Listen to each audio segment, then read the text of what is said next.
My name is Chris Smith. I'm a chairman of the Subcommittee on Global Human Rights, Global Health, and International Organizations of the Foreign Affairs Committee. Since late 2022, Brazilians have been subject to human rights violations committed by Brazilian officials on a very large scale.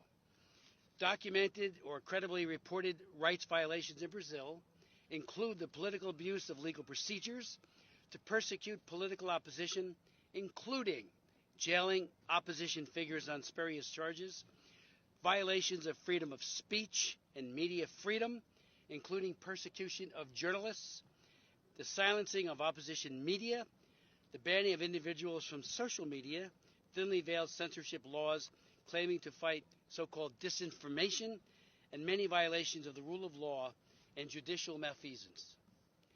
As chairman of the Global Human Rights Committee, I am committed to supporting internationally recognized human rights in Brazil and to conducting oversight on the response of the U.S. government to these violations. I will chair a hearing on human rights abuse in my subcommittee in the coming weeks. What I see in Brazil today, above all, in the investigations of the Supreme Court Justice de Moraes, is called rule by law, the opposite of rule of law.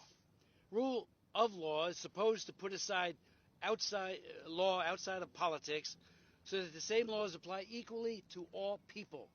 Rule by law, in contrast, means that while some forms and procedures of law are maintained, the law is used selectively as an instrument of political power.